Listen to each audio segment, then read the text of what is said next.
asalaamaaleykum tey dama leen di defal benn feju olof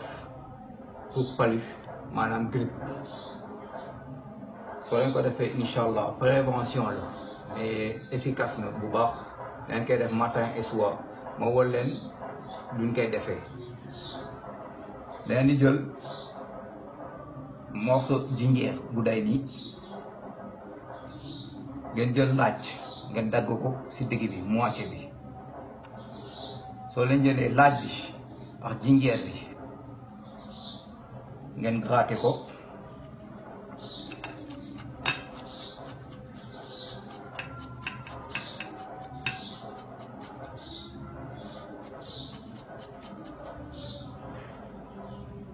jël laaj bi gratter ko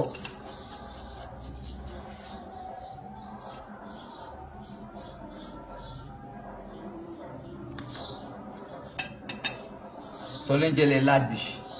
ak jinjeer bi ngeen jël ndox bu tàng soo leen jëlee ndox bu tàng ngeen def ko ci casserole nii ndox bi foog mu tàng bu baax nag comme ni ngeen ko gisee daa tàng ngeen jël laaj bi ak jinjeer bi ngeen teg ko ci biir soo leen ko tegee ci biir ngeen bàyyi ko mu noppalu 5 à 10 minutes ni comme day vidéo day gaaw mais soo leen ko bàyyee nii 5-10 minutes ngeen jël ko ngeen jël verre ak seggkaay ngeen teg ko ngeen segg ndox bi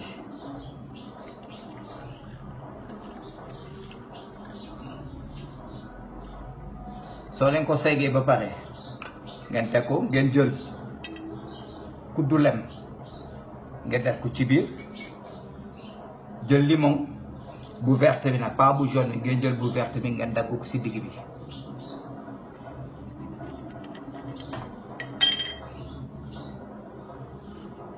ngeen pressé ko ci biir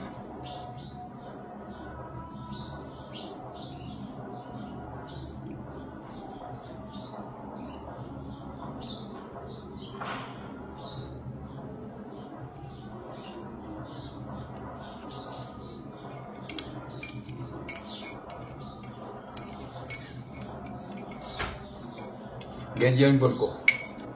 lii mooy remède bi ngeen def ko matin et soir comme ni mu leen ko expliqué dañ di jël moitié laaj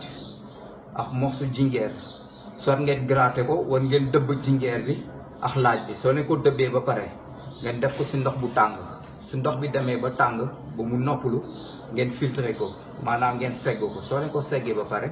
ngeen def ci moitié citron vert ak kuddu lem